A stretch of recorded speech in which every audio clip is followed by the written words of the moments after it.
अस्सलामु अलैकुम वरहमतुल्लाहि वबरकातुहू। मोहतरम भाइयों, बुज़ुर्गों और दोस्तों, खुसूसन मुअज़्ज़ज़ उलमाए कराम और खुतबा इज़ाम, क्योंकि ये जो सिलसिला है हमने हमारे मुअज़्ज़ज़ उलमा अइम्मा और उन ख़तीबों के लिए शुरू किया जो जुमा के अंदर ख़िताब करते हैं, ताकि हम उनको जुमा से पहले ही एक उन्वान, एक टॉपिक दें तो हमारे पूरे मुल्क में और जहाँ पे भी लोग मेरी ये जो उर्दू हिंदी ज़ुबान समझते हैं वहाँ के अइम्मा खुतबा भी इसी टॉपिक को ले। तो मैं समझता हूँ कि पूरी दुनिया में जहाँ पे भी उर्दू हिंदी समझने वाले लोग हैं, हमारी तमाम मस्जिदों से जब एक ही आवाज़ लगेगी तो एक ही पैगाम जो है सुनने वालों तक पहुँचेगा और इंशाअल्लाह फिर एक रिवॉल्यूशन, एक इनकलाब पूरी दुनिया के अंदर आएगा। यही हमने सिलसिले की शुरुआत की। 2 हमारे बयानात इस उन्वान पे हो चुके हैं और अल्हम्दुलिल्लाह आज हमारा उसका 3रा बयान था।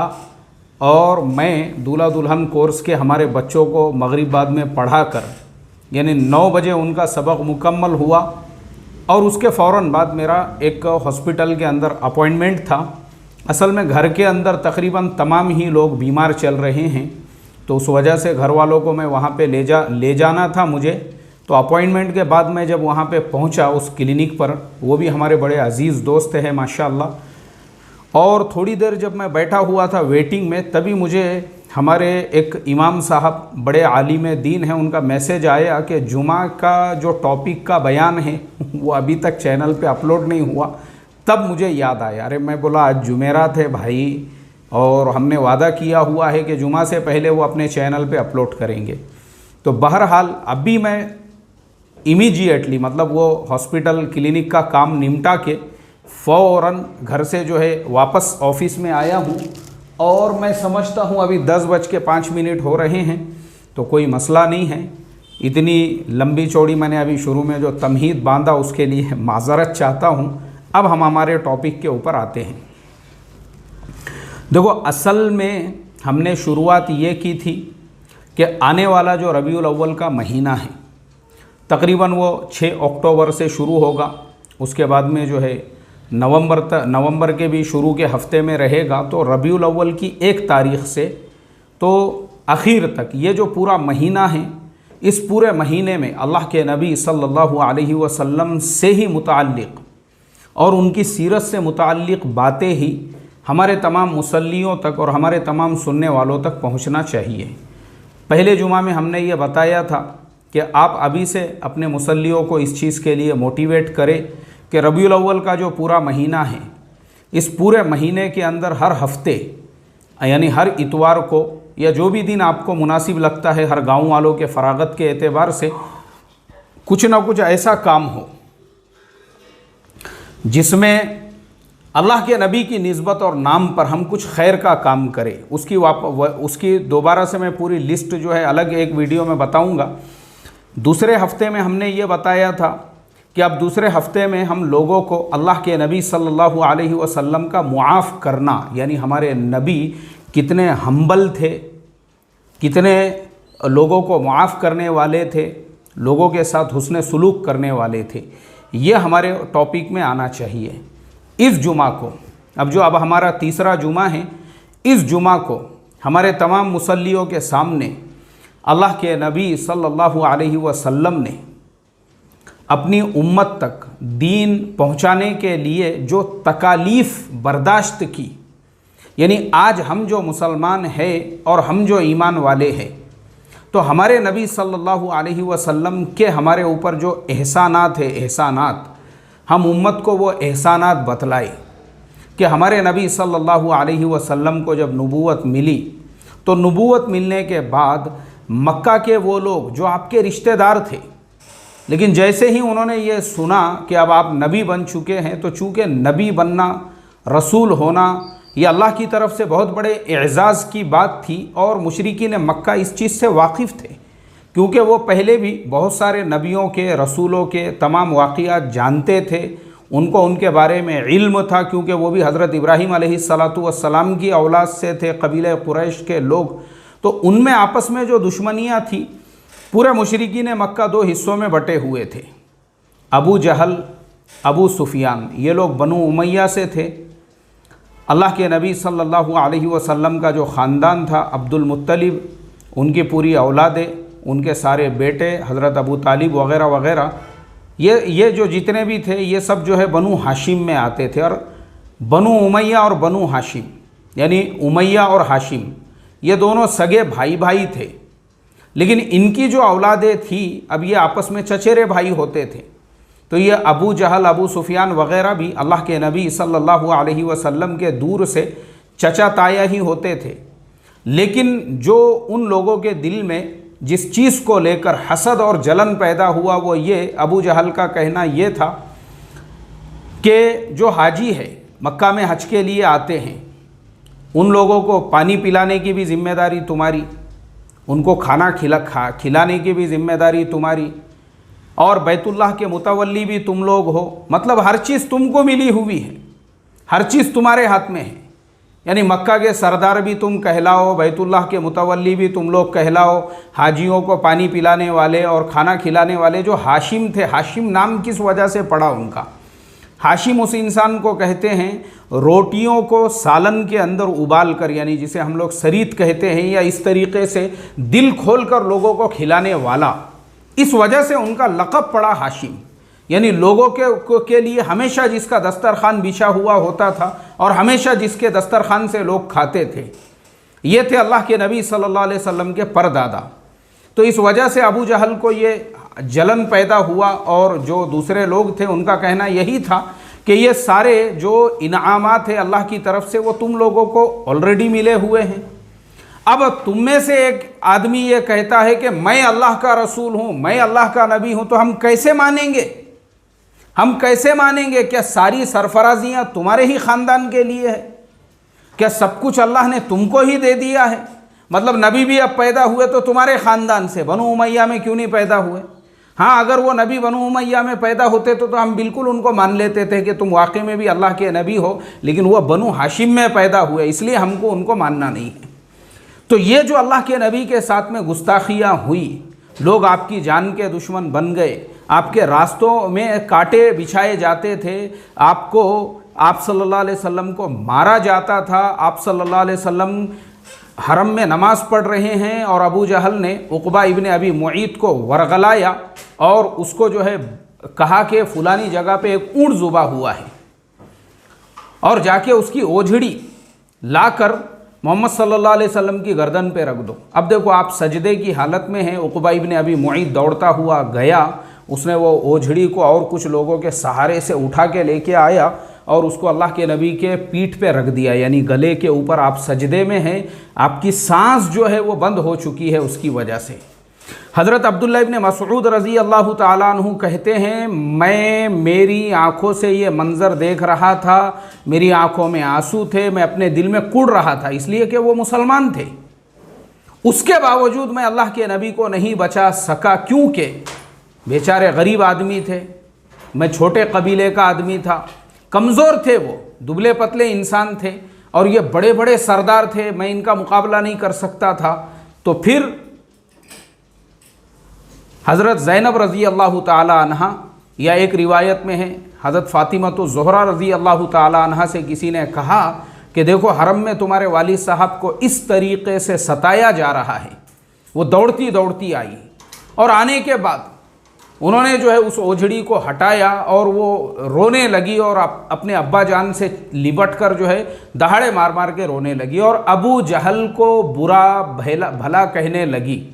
अल्लाह के नबी सल्लल्लाहु अलैहि वसल्लम ने अपनी बेटी के आंसू पोंछे, और आंसू पोंछने के बाद कहा कि बेटी गम न कर, तेरे बाप का ये जो लाया हुआ दीन है जिसकी वजह से मुझे मारा जा रहा है, मुझे सताया जा रहा है, जिसकी वजह से मुझे इस तरीक़े से तकलीफ़ें दी जा रही है, गम मत कर, अल्लाह इस दीन को रायगा नहीं जाने देगा। एक वक्त आएगा ये दीन दुनिया के हर कच्चे और पक्के मकान में दाखिल होकर रहेगा। इसी पर मुशरिकीन मक्का ने बस नहीं किया। मुशरिकीन मक्का हमारे नबी सल्लल्लाहु अलैहि वसल्लम को तकलीफ़ पे तकलीफ़ देते रहे।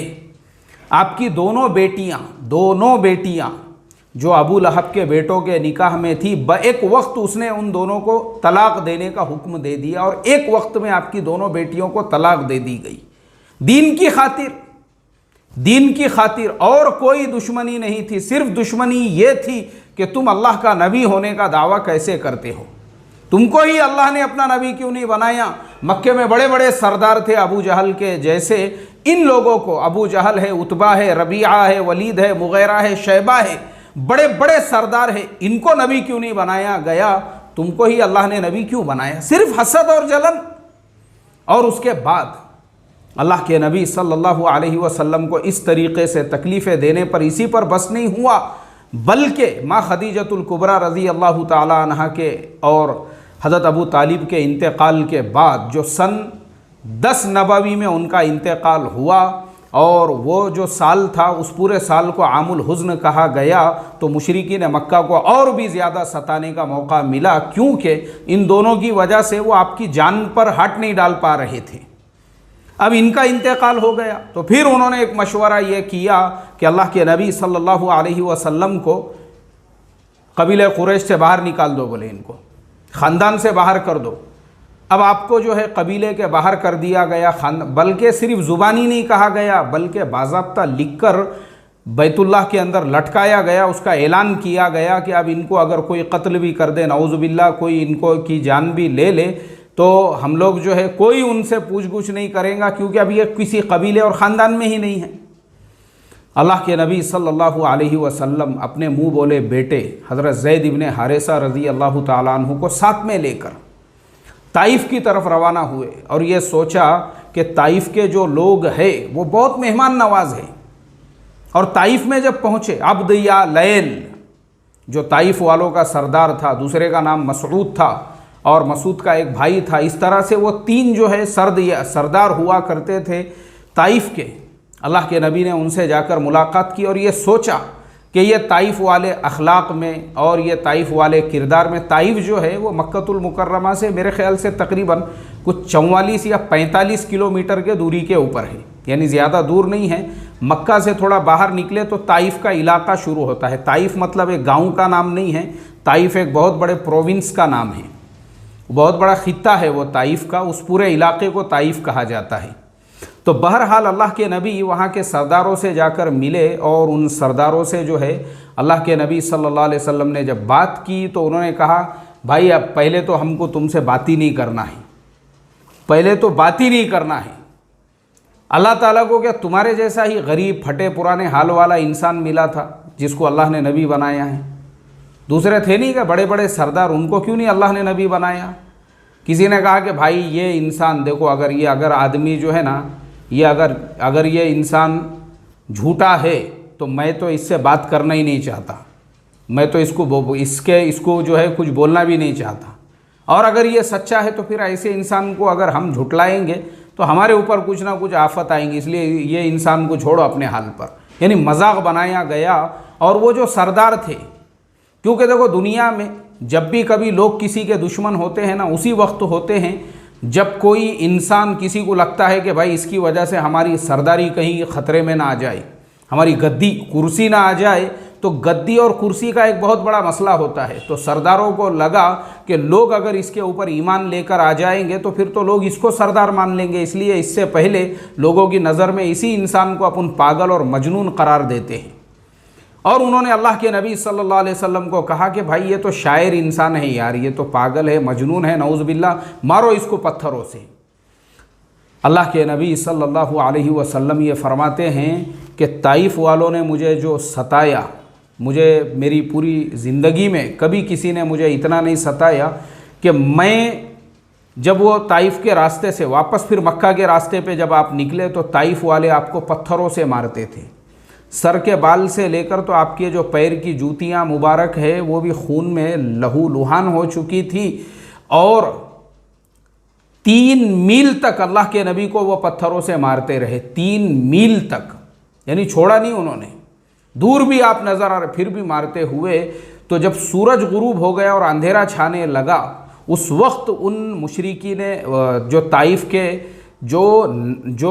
के शरीर लड़के थे, सूरज गुरूब हो गया, अंधेरे की वजह से जब उनको अल्लाह के नबी नज़र नहीं आने लगे, उसके बाद वो जो है वापस ताइफ के तरफ गए।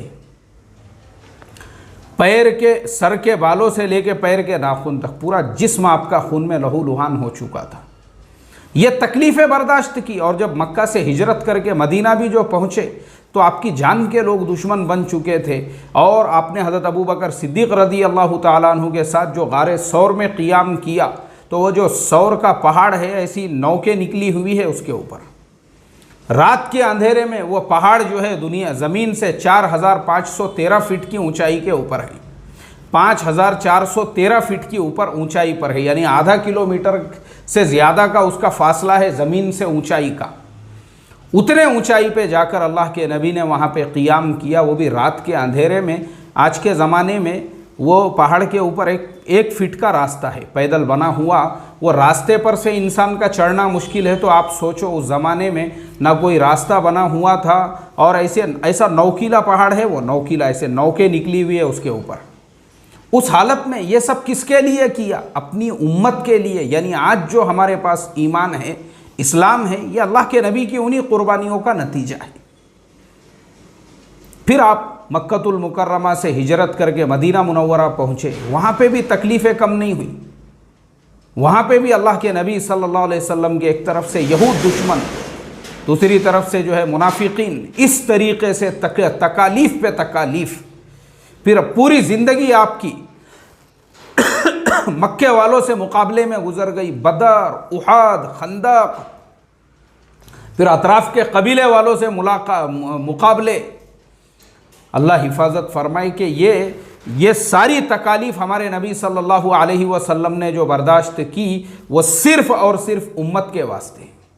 हम तो हमारे तुम्हारे तक इस कलीमे को पहुँचाने के लिए, तो हमारे जो अइम्मा इकराम और खुतबा है, वो और भी बहुत सारे वाक़ियात सीरत की किताबों में मिलेंगे। यानी आपका जो आधा घंटा या 40 मिनट आप बात करते हैं जुमा में, कई वाक़ियात हैं। उन वाक़ियात की रोशनी में आप उम्मत को ये बता सकते हैं हमारे नबी सल्लल्लाहु अलैहि वसल्लम की जो कुर्बानियाँ हैं, वो सिर्फ़ हम तक दीन पहुँचाने के लिए कैसी कैसी कुर्बानियाँ थी। हम अल्लाह के नबी के कुर्बानियों के वाक़ियात जो है अपने मुसल्लियों को कल के जुमा में सुनाएं। फिर इंशाअल्लाह अगले जुमा को वापस हम सीरत का ही कोई वाक़िया बयान करेंगे, ताकि हमारा ये पूरा महीना उम्मत के सामने जो है सीरत के पैगाम के उन्वान से जो है सब तक सीरत का पैगाम पहुँचे। अल्लाह हम तमाम को अमल की तौफ़ीक़ अता फ़रमाएँ। अस्सलामु अलैकुम व रहमतुल्लाहि व बरकातुहू।